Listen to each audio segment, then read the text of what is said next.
Hello everyone students, this is me Sakshi. शुरू करने जा रहे हैं हम बीकॉम 6 सेमेस्टर का जो हमारा पीवाईक्यू है, अकाउंटिंग फॉर मैनेजर्स का पीवाईक्यू है। हम ये क्यूरेटेड पीवाईक्यू लेके आते हैं ताकि आपके मैक्सिमम नंबर्स इंश्योर कर सके। Before going on to the PYQ, let me tell you, हमने हमारे बैच पे, हमारा जो पेड बैच है उस पर मैंने आपके कोर्स को 70% तक कंप्लीट कर दिया है और इस वजह से मुझे लगा कि अब समय आ गया है कि हम अपने पीवाईक्यू को रिलीज कर सकें और स्टार्ट कर सकें सॉल्व करना क्वेश्चंस एग्जाम के लिए। So with that being said, let's get started. सबसे पहला, अच्छा, क्योंकि अकाउंटिंग फॉर मैनेजर्स की बात हो रही है तो हम यहाँ पे जो एमसीक्यूज देखेंगे, जो मैंने भी यहाँ पे एक ट्रेंड देखा है एमसीक्यूज का, वो मेनली इनका ये रहा है कि हर चीज को हमने मैनेजमेंट अकाउंटिंग के रेफरेंस में देखकर चलना है, समझ के चलना है। It's not very hard. Let's see the first thing, management accounting deals with, ये मैंने आपको इंट्रोडक्शन में ही हमारे बैच में कवर कराया था कि मैनेजमेंट अकाउंटिंग किन चीज़ों से डील करता है। मैनेजमेंट अकाउंटिंग में मैंने आपको एक चीज़ सिखाई थी कि स्टूडेंट्स, ये केवल क्वालिटेटिव ही नहीं, क्वांटिटेटिव इन्फॉर्मेशन को भी साथ लेके चलते हैं, क्योंकि संख्यात्मक इन्फॉर्मेशन से हमें जो भी चीज़ें डेराइव होती हैं उसके बेसिस पे हम वो डिसीजंस लेते हैं और ये डिसीजंस ऑर्गेनाइजेशन को मुख्य रूप से इंटरनली इम्पैक्ट करते हैं। तो our correct option over here, जो सही ऑप्शन है हमारा, वो है option number C, both A and B. I hope this is very clear. आगे बढ़ते हैं हम हमारे दूसरे सवाल की तरफ। Question number 2, management accountancy is a framework. Management accountancy इनमें से कौन सी चीज का फ्रेमवर्क है? ये भी पहले ही चैप्टर के इंट्रोडक्शन पार्ट से ही कवर किया गया है। मैनेजमेंट अकाउंटेंसी का मुख्य उद्देश्य क्या होता है? फर्म में मैनेजमेंट द्वारा कौन सी निर्णय को लेना है, कौन से निर्णय को इम्प्लीमेंट करना है, किस डिसीजन पे कंपनी को काम करना है। ठीक है, तो यहाँ पे जो हमारा सही ऑप्शन है वो है option number C, decision making. I hope this is very clear.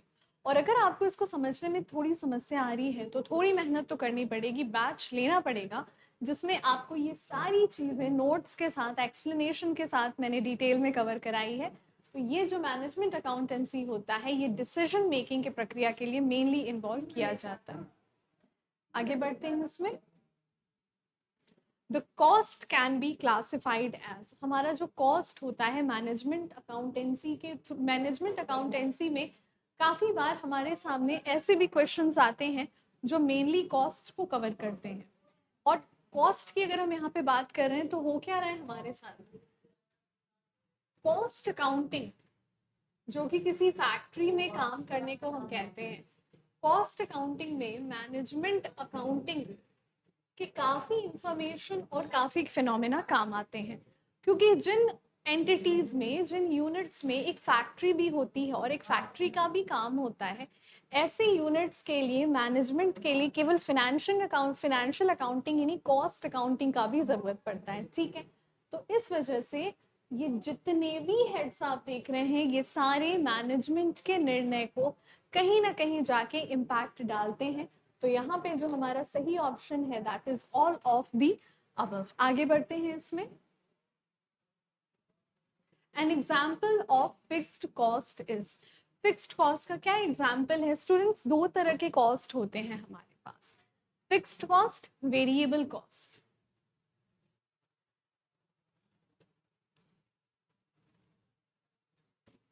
थोड़ा सा डिस्कशन में करना चाहूँगी, क्योंकि अगर हमारे साथ वो स्टूडेंट्स भी जुड़े हैं जिन्होंने इसको नहीं पढ़ा है, बैच नहीं लिया है, तो थोड़ी सी इंफॉर्मेशन उनके लिए मैंने आपको बता रखा है इसमें। और खैर, आपने अपने फिफ्थ सेमेस्टर, थर्ड सेमेस्टर में ये चीज़ें पढ़ रखी होंगी कि वेरिएबल कॉस्ट जो होता है, it is proportionate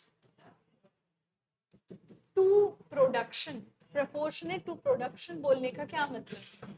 proportionate to production बोलने का अर्थ है जैसे जैसे प्रोडक्शन बढ़ेगा, जैसे जैसे आपके सेल्स, जो गुड्स हैं बिकने को, सेल होने को, वो बढ़ते हैं, उसी रेशियो में जो एक्सपेंसेस बढ़ते हैं उनको हम क्या कहते हैं? वेरिएबल कॉस्ट कहते हैं। क्वेश्चन हमारा क्या कह रहा है कि इनमें से फिक्स्ड कॉस्ट का एग्जाम्पल क्या है? देखिए, वेरिएबल कॉस्ट तभी अक्रू होता है जब प्रोडक्शन हो रहा है। जब प्रोडक्शन नहीं हो रहा है तो variable cost does not arises. Fix cost कौन से कॉस्ट होते हैं? जो चाहे प्रोडक्शन हो, चाहे प्रॉफिट हो या ना हो, ये कॉस्ट अक्रू करेंगे और इनकी प्राइजेस आपको पे करनी पड़ेंगी। Direct labour exactly related to production, अगर प्रोडक्शन हो रहा है तो लेबर को हमें वेजेस देने पड़ेंगे, अगर प्रोडक्शन नहीं हो रहा है तो लेबर को वेजेस, मैं सैलरी नहीं बोल रही हूँ, मैं वेजेस बोल रही हूँ क्योंकि सैलरी फिक्स्ड में आता है, तो लेबर को वेजेस देने पड़ेंगे। मटेरियल जितना आपको यूनिट प्रोड्यूस करना है, मटेरियल उतनी जरूरत पड़ती है मटेरियल की। सैलरी ऑफ सेल्स मैनेजर, मैंने अभी अभी बोला कि मैं सैलरी की बात नहीं कर रही हूँ, क्वेश्चन मुझसे भी 2 कदम आगे निकला, उसने बोला सेल्स मैनेजर की सैलरी। सेल्स मैनेजर की सैलरी या personal door to door seller की सैलरी जो होती है उसके द्वारा कितने गुड्स बेचे गए उस पर निर्भर करती है।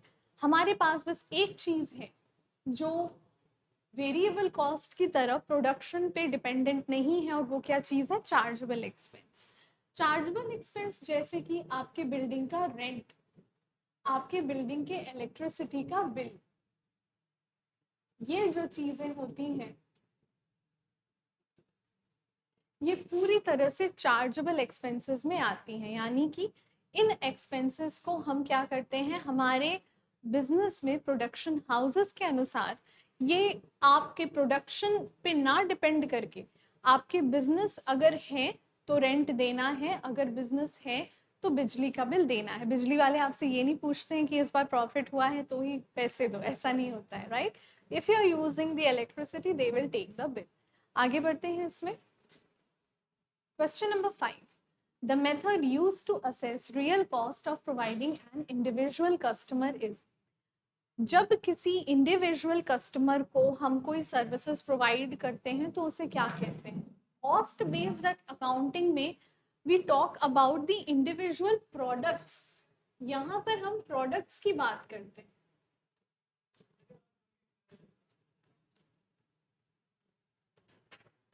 प्राइस बेस्ड कॉस्टिंग में हम सर्विसेज की बात करते हैं। केवल एक्टिविटी बेस्ड अकाउंटिंग ऐसा होता है जहां पे इंडिविजुअल कस्टमर प्राइस भी कस्टमर दर कस्टमर डिफर करती है, ठीक है? So this is what is known as activity based accounting. Option number B is your right answer. आगे बढ़ते हैं, मार्जिनल कॉस्टिंग। मार्जिनल कॉस्टिंग में प्रोडक्ट कॉस्ट क्या होता है? अच्छा, मार्जिनल कॉस्टिंग यानी कि सीमांत लागत, और अगर हम इसमें बात करें तो हमारा जो प्रोडक्ट कॉस्ट होता है, जब हम प्राइम कॉस्ट में वेरिएबल ओवरहेड्स को जोड़ देते हैं तो मार्जिनल कॉस्टिंग में हमें प्रोडक्ट कॉस्ट का पता चलता है। हम प्राइम कॉस्ट में वेरिएबल ओवरहेड्स को क्यों जोड़ देते हैं इधर? फॉर द सिंपल रीजन कि वेरिएबल कॉस्ट को कैलकुलेट करते समय हम जो प्रोडक्ट होता है, फिक्स कॉस्ट को तो पीरियड कॉस्ट कहते हैं ना, fix cost is are period cost, वो तो लगना ही लगना है, मगर प्राइम कॉस्ट में वेरिएबल ओवरहेड्स पूरी तरह से प्रोडक्शन के प्रोपोर्शनेट पे डिपेंड करते हैं। जितना प्रोडक्शन हुआ उतना ही खर्चा होगा। अगर 100 यूनिट्स प्रोड्यूस हुई तो 100 यूनिट्स का ही खर्चा होगा, ओके? तो यानी कि जब हम प्राइम कॉस्ट में वेरिएबल ओवरहेड्स को जोड़ देते हैं तो मार्जिनल कॉस्ट के तहत हमें हमारे प्रोडक्ट के कॉस्ट का टोटल एक्सपेंस पता चलता है। आगे बढ़ेंगे इसमें। ऑल राइट, ये है क्वेश्चन नंबर 7 और इसमें आपसे बोला गया है कि पीवी रेशियो के दिए गए फॉर्मूलाज में से कौन सा फॉर्मूला है जो कि गलत है। सबसे पहली चीज, पीवी रेशियो का जो फॉर्मूला, जनरल फॉर्मूला क्या होता है? Contribution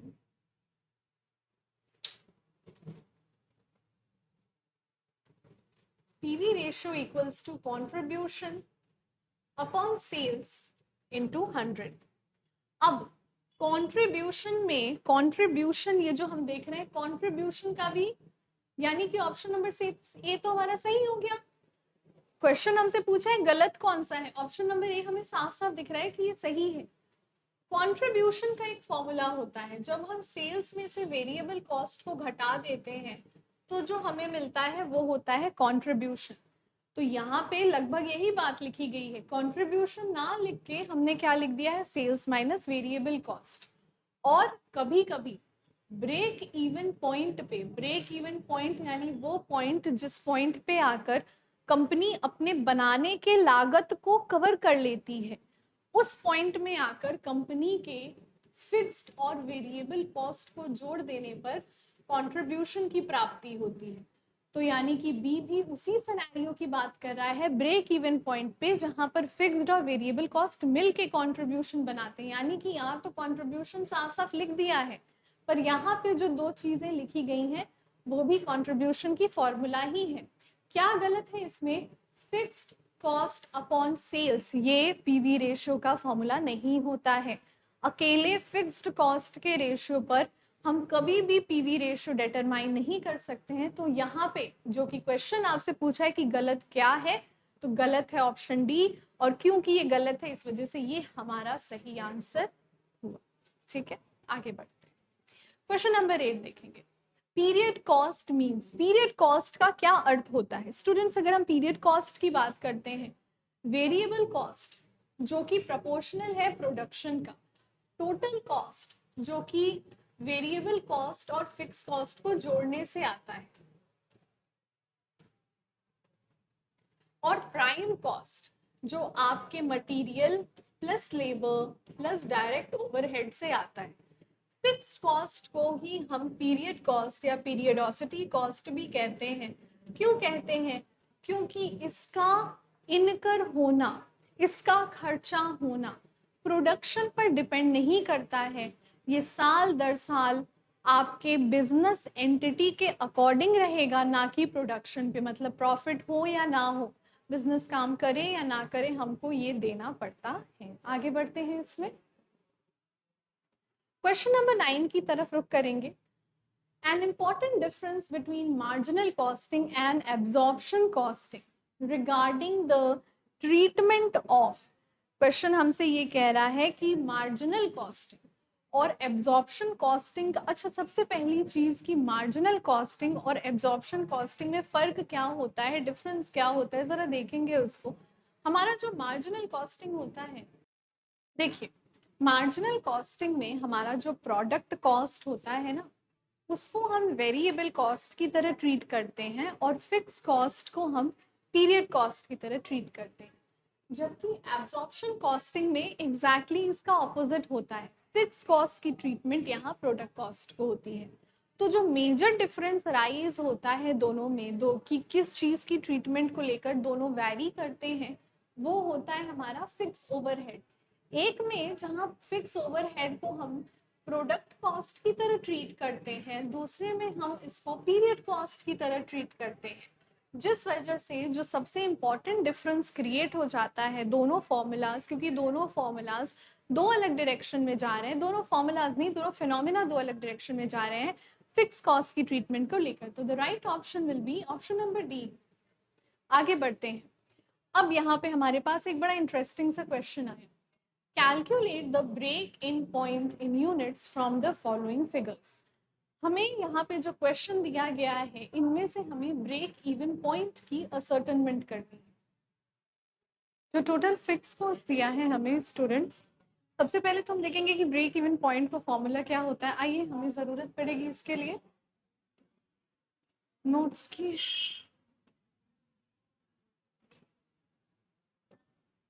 let's have a look at it. सबसे पहले ब्रेक इवन क्वांटिटी या ब्रेक इवन पॉइंट का फॉर्मूला क्या होता है? ब्रेक इवन पॉइंट का फॉर्मूला जैसा कि मैंने आप लोगों को बताया है, और खैर ये चीज़ें कॉस्ट अकाउंटिंग में आपने पढ़ी होंगी। ब्रेक इवन क्वांटिटी का फॉर्मूला होता है total fix cost upon price per unit minus variable cost. Total fix cost upon price per unit minus variable cost. हमारे पास जो फिक्स कॉस्ट दिया गया है हमें 14,000 हमारा फिक्स कॉस्ट है, और प्राइस पर यूनिट हमें दी गई है 15 रुपीज, और वेरिएबल कॉस्ट हमें दिया गया है 8 रुपीज।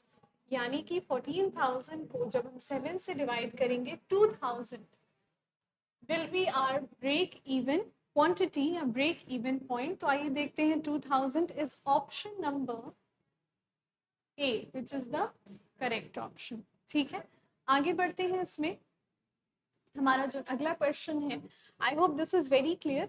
मैंने एक फॉर्मूला के तहत लगाया है, और वो फॉर्मूला आपको अगर पता रहेगा तो ऐसा कोई भी सवाल आप सॉल्व कर लेंगे। Break even point is the point at which, break even point कौन सा पॉइंट होता है जहां पे टोटल रेवेन्यू टोटल कॉस्ट के इक्वल हो जाए, contribution margin total fix cost के इक्वल हो जाए या नो प्रॉफिट और नो लॉस की सिचुएशन। बहुत ध्यान से अगर हम इस क्वेश्चन को देखेंगे तो हमें लगता है कि ये सी वाला भी ऑप्शन सही है, ए वाला भी सही है, बट फिर डी में ऑल ऑफ दी अबव लिखा है क्योंकि बी वाला ऑप्शन हमारा नहीं सही। देखिए सी वाला जो आंसर होता है हमारा ब्रेक इवन पॉइंट के एनालिसिस में तब जाके सही होता अगर हमें यहाँ पे कॉस्ट को एग्जाम्पलीफाई किया होता, अगर हमें ये बताया रहता कि फिक्स कॉस्ट और वेरिएबल कॉस्ट किस प्रपोर्शन में वैरी कर रहे हैं। इंफॉर्मेशन है तो सही मगर अधूरी है। पहला वाला ऑप्शन जो कि 100% सही है कि जब किसी फर्म का टोटल रेवेन्यू जो उसके द्वारा कमाया जा रहा है वो टोटल कॉस्ट के इक्वल हो जाए तब जाके हम कहते हैं कि हमारी फर्म ब्रेक इवन पॉइंट पे पहुंच चुकी है। तो option number A is the right option. आगे बढ़ते हैं क्वेश्चन नंबर 13 की तरफ। Master budget is, master budget क्या होता है? हर बजट की समरी होती है, एक्सपेंशन होती है बाकी बजट्स की, या टोटल होते हैं सारे बजट के। तो स्टूडेंट्स मास्टर बजट जो होता है किसी भी कंपनी का, ये जो जितने भी तरह के बजट हैं उन बजट्स की एक समरी होती है। उन बजट्स को किस तरह से एक्सपैंड करना है, किस तरह से उन बजट्स पे काम करना है और उन सारे बजट्स के टोटल क्या क्या है। यानी कि option number D is your right option. आगे बढ़ते हैं इसमें।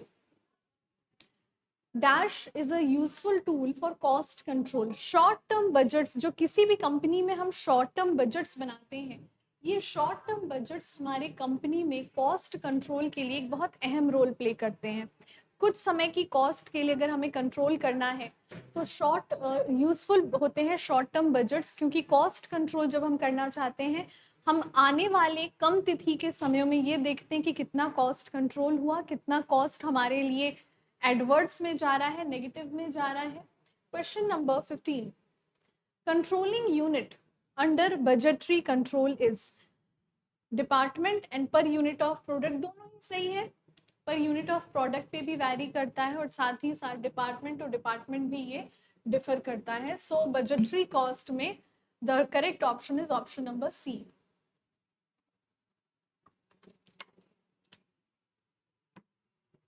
अगला ऑप्शन देखते हैं हम। हमारे पास न्यूमेरिकल है। If fixed and variable cost at 60% capacity are 9,000 and 12,000, total cost at 80% capacity would be। Question आपसे कह रहा है कि 60% पे जाके किसी प्रोडक्ट का जो फिक्स कॉस्ट होता है वो 90% है और वेरिएबल कॉस्ट 12%, 9,000 है और वेरिएबल कॉस्ट 12,000 है, तो टोटल कॉस्ट 80% कैपेसिटी पर कितना रहेगा। आइए इसको सॉल्व करते हैं एक नए पेज पे।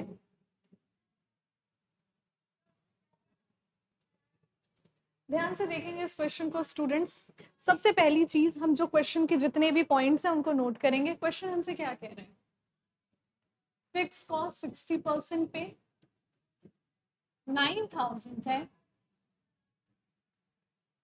और वेरिएबल कॉस्ट भी 60% पे 12,000 है। तो क्वेश्चन हमसे कह रहे हैं कि भाई 80,000, 80% पे आपका टोटल कॉस्ट कितना जाएगा।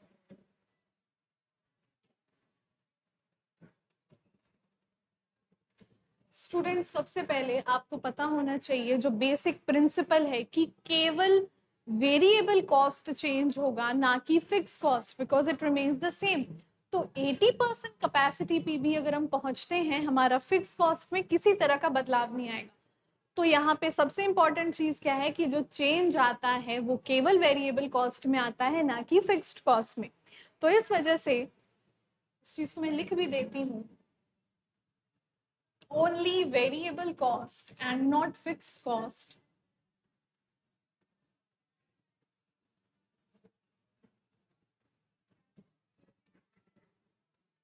will change at 80% capacity।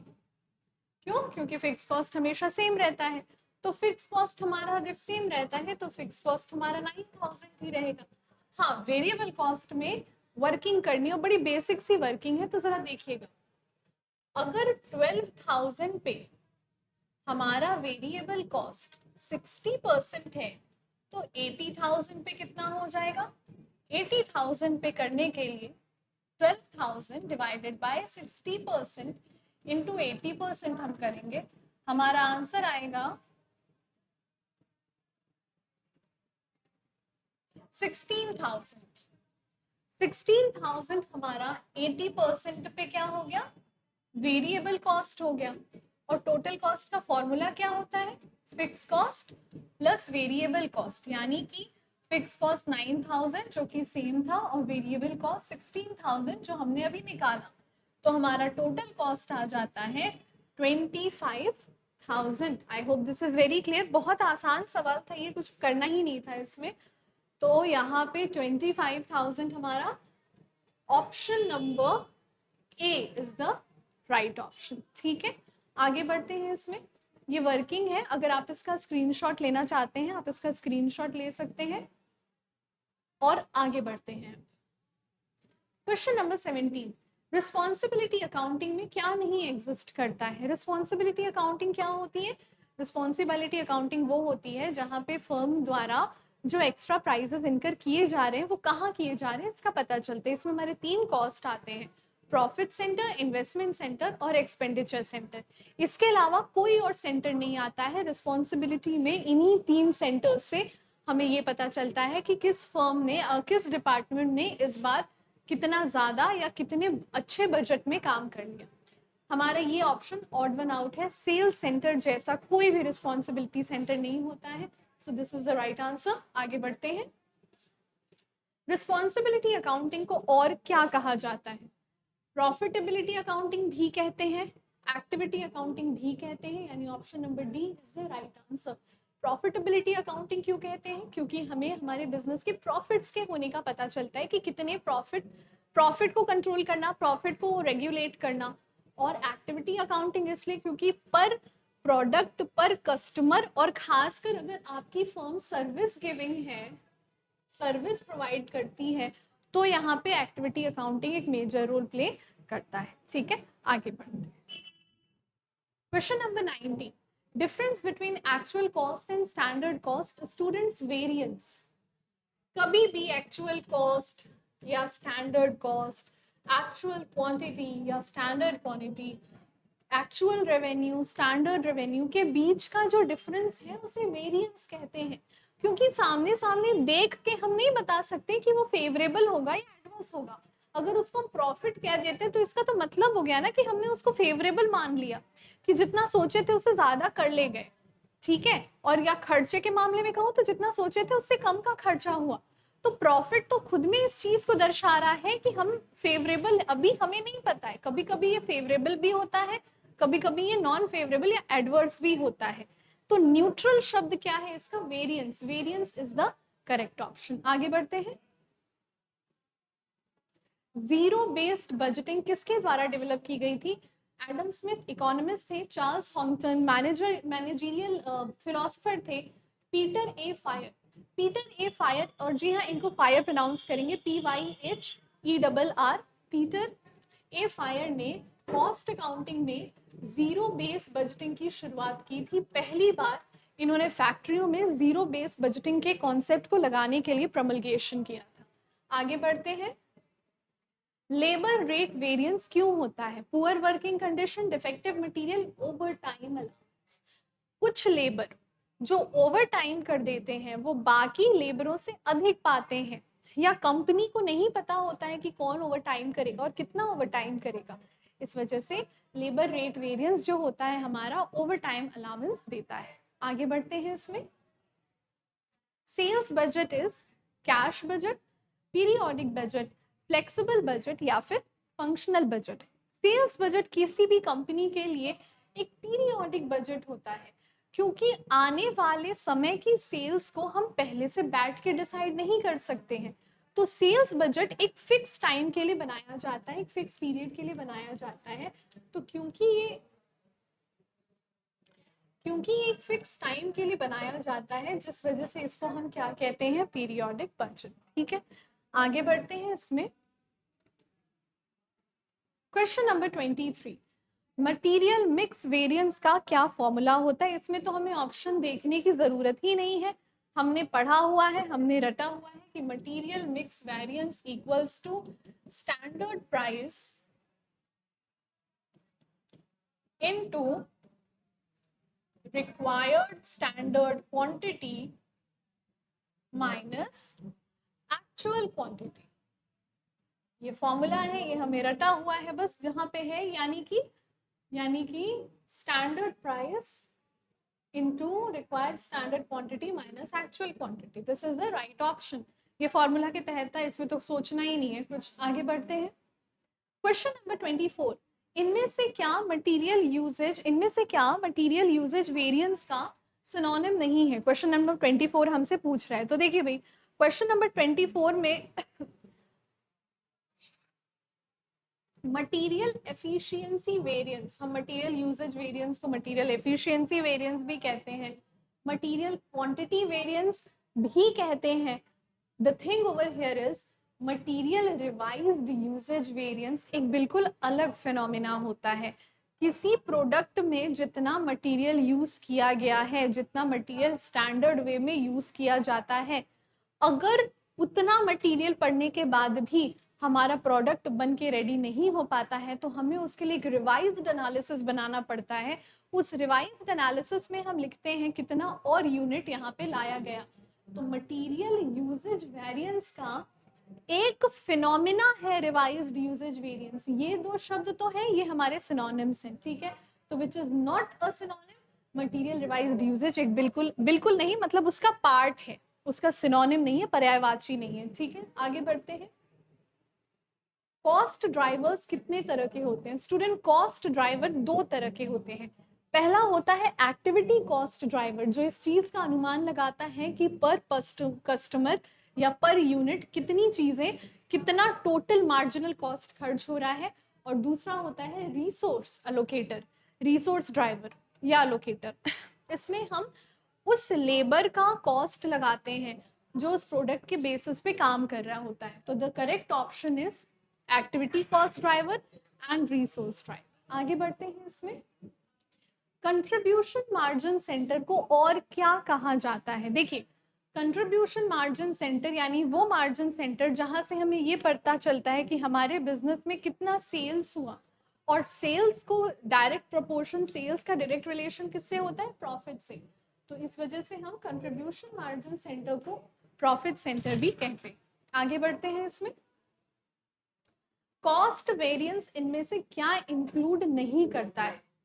Overhead भी कॉस्ट का पार्ट है, लेबर भी कॉस्ट का पार्ट है, मटेरियल भी कॉस्ट का पार्ट है। सेल्स जो है ये कॉस्ट का पार्ट नहीं है, जिस वजह से सेल्स को हम इंक्लूड नहीं करते हैं। So the correct option is sales. आगे बढ़ते हैं। इसमें मार्जिन ऑफ सेफ्टी का फॉर्मूला हमसे पूछा गया इन रुपीज। भाई इसमें तो कुछ सोचने जैसा है ही नहीं। Sales minus break even point भी होता है, और अगर हमें सेल्स नहीं दिया है तो हम प्रॉफिट अपॉन पीवी रेशियो कर लेते हैं। Option number C is the correct option. आगे बढ़ते हैं। इसमें difference between actual sales and break even sales. Actual sales जो हमारा होता है और ब्रेक इवन सेल्स, इन दोनों में फर्क किसका होता है? फर्क होता है मार्जिन ऑफ सेफ्टी का। Option number C is your correct option. आगे बढ़ते हैं। इसमें the use of management accounting is, management account students अभी एक एकदम नया कंसेप्ट है।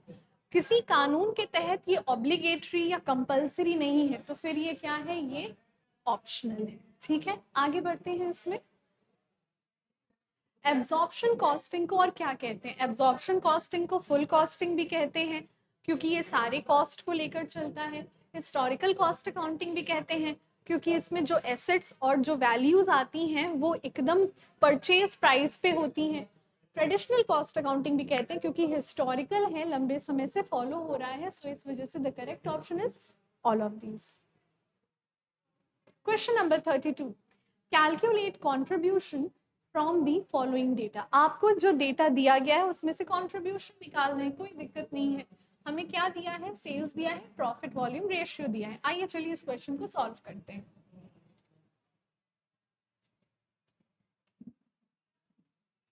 हमें पता है कि प्रॉफिट वॉल्यूम रेशियो निकालने का पीवीआर यानी प्रॉफिट वॉल्यूम रेशियो। फॉर्मूला क्या होता है? Contribution upon sales. हमसे क्वेश्चन में कंट्रीब्यूशन पूछा है तो हम इसको एन मान लेते हैं, ठीक है। प्रॉफिट वॉल्यूम रेशियो हमें क्वेश्चन में ऑलरेडी दिया हुआ है 40% इक्वल्स टू एन, और सेल्स में हमको क्वेश्चन में दे रखा है 1,50,000, यानी कि हमारा कंट्रीब्यूशन क्या हो गया? 1,50,000 का 40%, which will come down to 60,000. So correct option is 60,000. आइए देखें ये कौन सा ऑप्शन है। Option number C is your correct option, 60,000.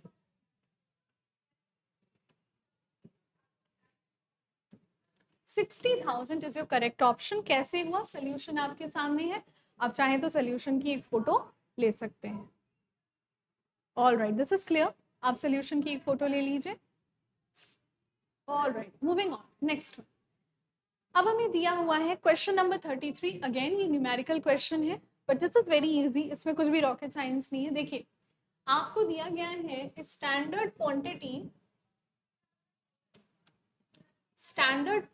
और स्टैंडर्ड प्राइस, एक्चुअल क्वांटिटी और एक्चुअल प्राइस, और आपसे बोला गया है मटेरियल कॉस्ट वेरिएंस निकालने को। आइए चलिए निकालते हैं। मटेरियल कॉस्ट वेरिएंस का फॉर्मूला क्या होता है? मटेरियल कॉस्ट वेरिएंस का फॉर्मूला होता है standard quantity into standard price minus actual quantity into actual price. Answer अगर प्लस में आया तो फेवरेबल है, माइनस में आया तो एडवर्स है। हमको कितना दिया गया था स्टैंडर्ड क्वांटिटी? क्वेश्चन देखेंगे, क्वेश्चन का एक स्क्रीनशॉट ले सकते हैं आप। ऑल राइट, सो 40 इंटू 10 हमारा स्टैंडर्ड था, और हमारा एक्चुअल कितना था स्टूडेंट्स? 48 इंटू 12, ये हो गया 400।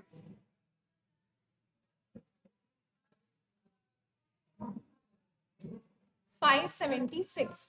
As you can see, actual हमारा ज्यादा है, स्टैंडर्ड कम है, यानी हमारा जो खर्चा हुआ है, हमने 400 सोचा था, हो कितना गया? 576, यानी कि ये एडवर्स है। 176 एडवर्स है, फेवरेबल नहीं है हमारे लिए, नेगेटिव है।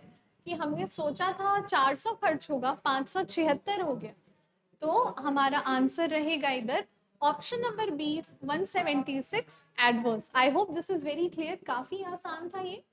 आगे बढ़ते हैं। कैश बजट क्या होता है स्टूडेंट्स? कैश बजट हमेशा शॉर्ट टर्म रहता है।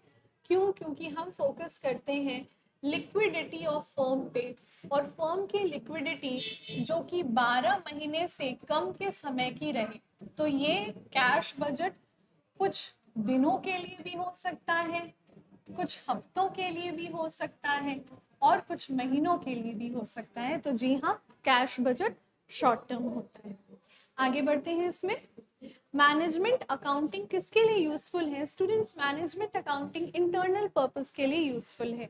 मैंने लेक्चर के दौरान, बैच के दौरान बहुत इस पर डिटेल डिस्कशन की है, फिर भी बता दूं, एक्सटर्नल पर्पस के लिए हमारा फाइनेंशियल अकाउंटिंग काम आता है। हमारे मैनेजमेंट अकाउंटिंग के जो डिसीजंस होते हैं वो मेनली कंपनी में जो लोग काम करते हैं उनके डिसीजंस किस तरह से इम्पैक्टफुल होते हैं उसकी बात करते हैं, ठीक है। आगे बढ़ते हैं। ब्रेक इवन चार्ट, जो Y axis break even chart पे मैंने ब्रेक इवन चार्ट बता रखा, ऐसे होता है। इस ब्रेक इवन चार्ट का जो वाई एक्सिस है वो क्या रिप्रेजेंट करता है स्टूडेंट्स? ब्रेक इवन चार्ट में हम जितनी बार भी देखेंगे हमारा वाई एक्सिस उसके कॉस्ट और सेल्स को रिप्रेजेंट करता है। जो कॉस्ट होती है किसी कंपनी में, सबसे पहले तो ब्रेक इवन चार्ट होता क्या है? ब्रेक इवन चार्ट में हम ये जानते हैं कि किसी कंपनी में कितना सेल्स होना चाहिए कि वो कंपनी अपने प्रॉफिट को लेकर चल पाए, अपने प्रॉफिट को रिकवर कर पाए। उसके टोटल कॉस्ट और टोटल सिनारियोज क्या होते हैं। तो हमारे वाई एक्सिस पे हम क्या प्लॉट करते हैं?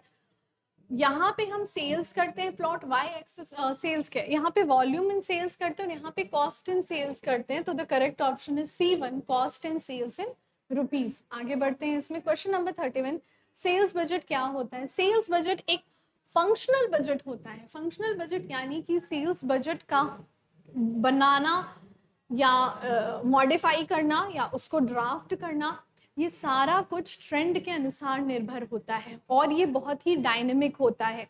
अगर हमें ऐसा लगता है कि कोई एक ऐसा सेल्स बजट है जो काम नहीं कर रहा है, हमें तुरंत उसको चेंज करना पड़ता है, एक नया सेल्स बजट लाना पड़ता है, तो सेल्स बजट पूर्ण रूप से फंक्शनल होता है। So the option number A is the correct option. Okay, standard costing किस में हेल्प करता है? स्टैंडर्ड कॉस्टिंग क्या होता है? स्टैंडर्ड कॉस्टिंग में सबसे पहले हम स्टैंडर्ड यूनिट सेट करते हैं और उसको एक्चुअल यूनिट से कंपेयर करते हैं। अगर स्टैंडर्ड यूनिट से भी बेहतर यूनिट में काम हो गया तो उसे हम प्रॉफिटेबल कहते हैं। और अभी जो हमने क्वेश्चन देखा कि वो 576 चल गया, हमने बजट 400 का बनाया था, तो ऐसे यूनिट्स में हम एडवर्स कहते हैं। इन आइदर केसेस हमारा फोकस रहता है कि हमारा बिजनेस एफिशिएंटली काम कर सके। तो option number A is the correct option. आगे बढ़ते हैं इसमें। स्टैंडर्ड कॉस्ट क्या होता है? इसका टारगेट क्या होता है? A target cost for the period ahead, the cost that gives maximum profit always greater than actual cost, average cost of production in the last period. इनमें से कुछ भी नहीं, option A is the right answer.